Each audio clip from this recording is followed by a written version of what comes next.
Olá para todos os nossos ouvintes, aqui é a Fernanda Consorte, economista-chefe do Banco Orinvest.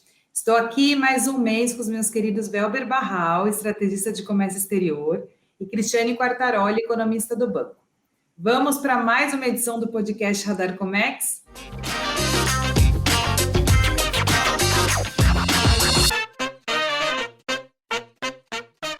Vamos lá, gente. Feliz ano novo para todos, mas eu não consegui ainda dar adeus ao ano velho, né? 2021 começou com uma cara de 2020, cheio de aversão a riscos, velhos problemas nos assombram ainda, e o que? Temos a pandemia aí mais forte do que nunca, né? Aliás, eu acho que a gente está no meio de uma grande ironia, né? De uma grande dicotomia, né? A primeira delas é que a gente tem a vacina, temos a vacina aprovada, mas junto com uma piora de restrição de mobilidade, né? Políticas de isolamento mais forte, lockdown, ou seja, a vacina veio, mas ela não salvou a lavoura 100%, né? E o segundo tema, que é um tema mais local, é que possivelmente a gente deve ter algum dano na economia por conta dessa segunda onda, né? E, portanto, isolamento. Então, se a gente vai ter outro trimestre negativo em termos de crescimento, quanto é que vai ser, não sabemos. Mas temos aí mais uma ironia, né? O Banco Central vai subir juros com a atividade patinando? Coisa que, se vocês puxarem aí nas nossas últimas edições do Radar Comex, a gente já tinha dado essa letra, sem querer nos gabar muito, mas a gente já tinha falado disso. E é a respeito desses temas que eu quero puxar a conversa com os meus colegas. Cris, vamos lá. Olhando lá fora, você acha que a melhora que a gente teve em novembro e dezembro foi superficial? E que essa segunda onda de Covid vai derrubar tudo? A gente vai ter mais aversão ao risco ainda? Pois é, Fernanda. Olá, boa tarde a todos. Olá, pessoal. Feliz ano velho, né? Porque estamos aí, continuamos, parece que a gente continua em 2020, mas, de certa forma, estamos entrando aí num novo ciclo de aversão ao risco. E a Europa parece em crise aí por conta da distribuição da vacina, né? No Reino Unido, por exemplo, já se fala de medidas restritivas até o verão, ou seja, até junho, é muito tempo. E claro que isso é ruim para a economia como um todo. E sem dúvidas, nesse cenário, vai ser difícil a gente ver o real ganhando muita força, porque os investimentos eles estão indo mais para lá do que vindo para cá, né? Para vocês terem uma ideia, o fluxo cambial ele até deu uma melhoradinha em janeiro. Ele está positivo em 3 bi até o dia 22, mas a gente não pode se esquecer que em dezembro tivemos uma saída de mais de 8 bi, não foi pouca coisa. E ainda temos as nossas jabuticabas aqui que não nos ajudam muito, né? O fato é que aquela história de termos um cenário internacional mais previsível está ficando cada vez mais difícil. Barral, 2 perguntinhas para você.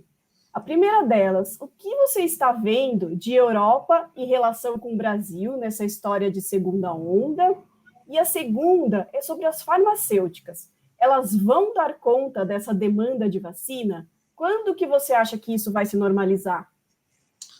Bom, boa tarde a todos e perguntas difíceis, hein, Cris? Então, as duas são perguntas difíceis pelos vários fatores que estão envolvidos.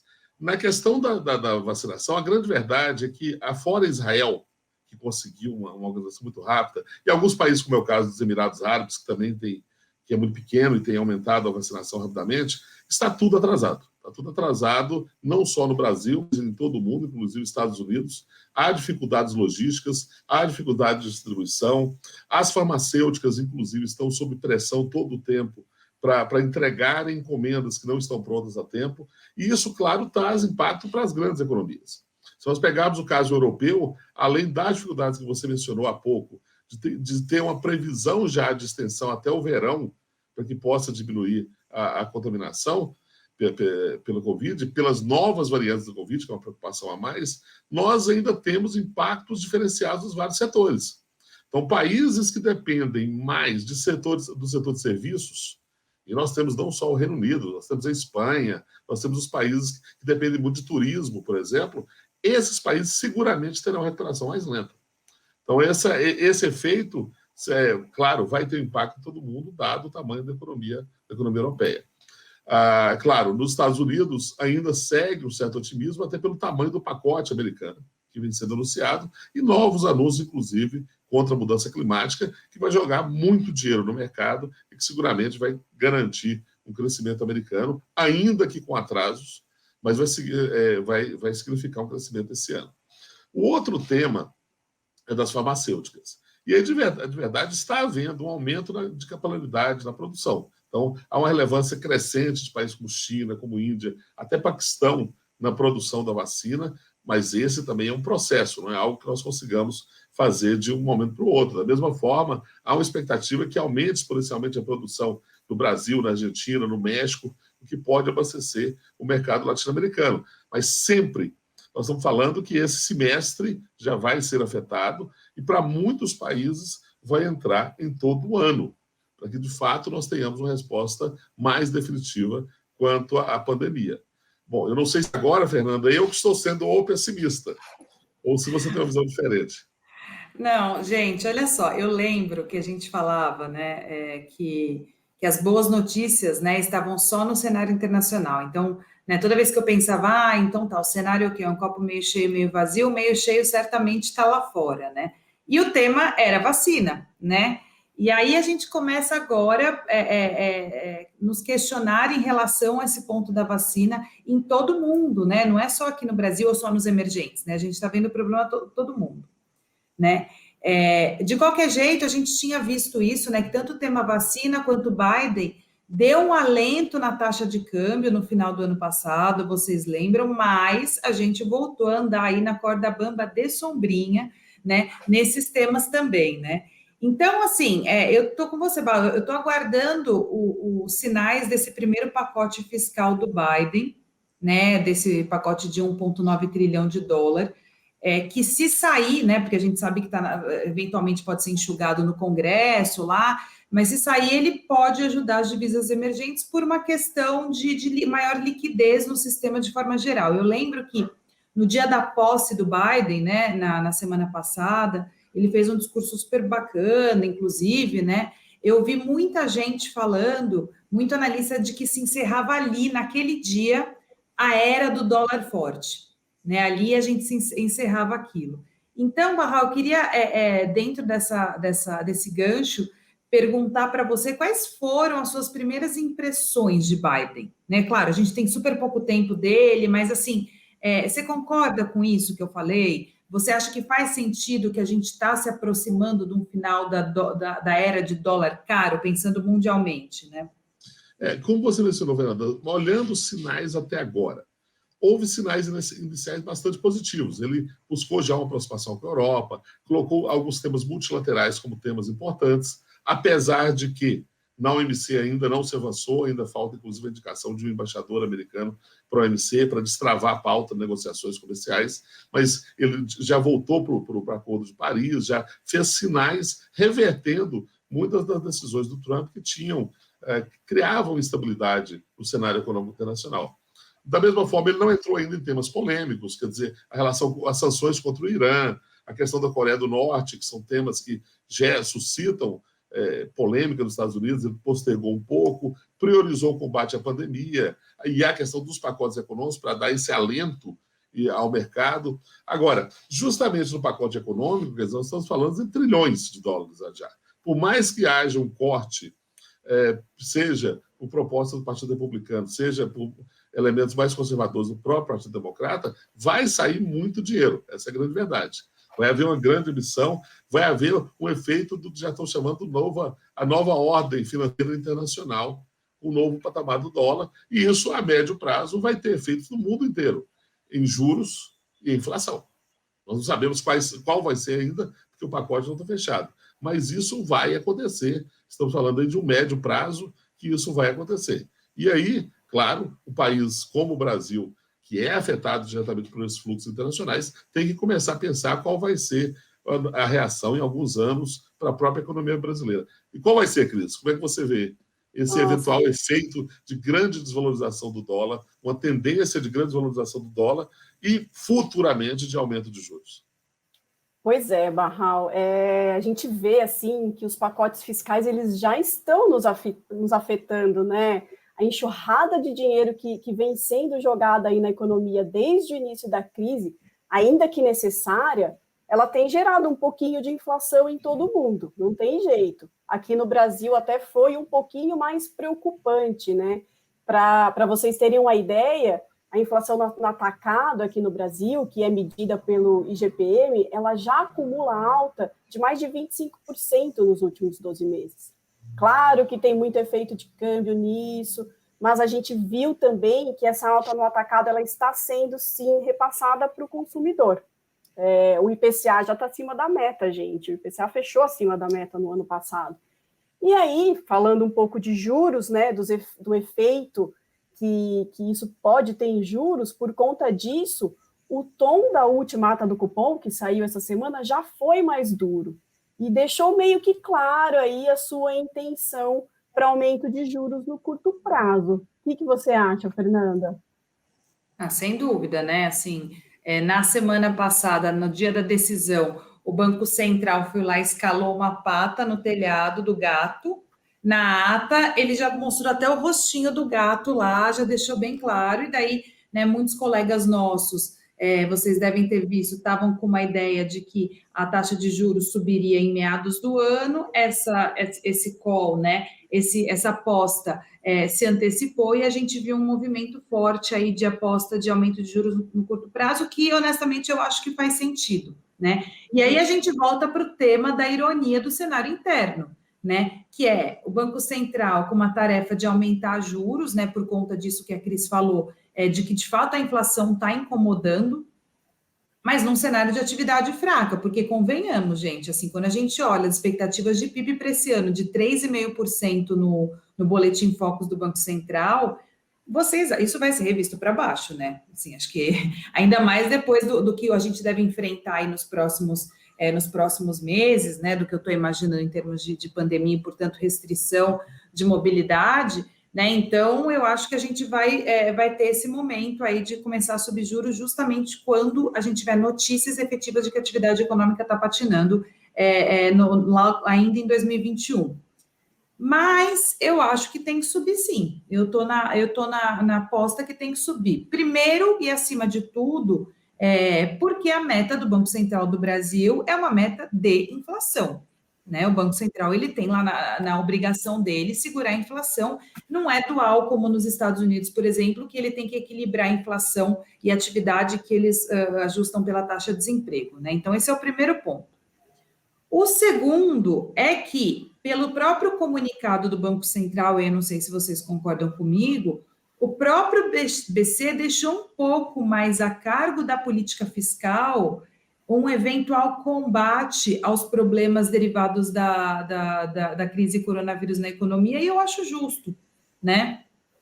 E aí, o terceiro, isso nessa linha que a Cris falou, que a gente viu um caminhão de dinheiro sendo jogado na economia, né? Além disso, também foi feito muito estímulo monetário no ano passado, afinal de contas, a gente está com uma taxa de juros de 2%, todo mundo aqui sabe que o efeito é defasado, né? Então, ou seja, né, ainda estamos sofrendo os efeitos de uma política monetária expansiva, né? Então, do outro lado também é verdade, né? O Banco Central ele pode começar a aumentar juros em março e a gente só vai sentir esse efeito daqui para frente, né? Nos meses à frente, né?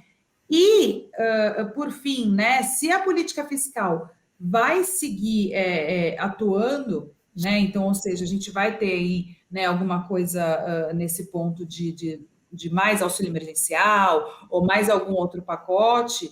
Eu sempre falo isso, né? Política monetária ajuda a atividade econômica, mas política fiscal é na veia, né? É dinheiro entregue, né? Então, alguém tem que segurar a inflação que vai vir também, porque se isso vai acontecer, ela já está chegando, e se depender do que for vir de fiscal, o galope da inflação pode acelerar mais, né? Então, assim, eu acho, sim, que, infelizmente, a gente vai ter que viver esse momento de aumento de taxa de juros. Barral, o que você acha disso tudo que eu falei, né? Sobretudo pensando na ótica fiscal.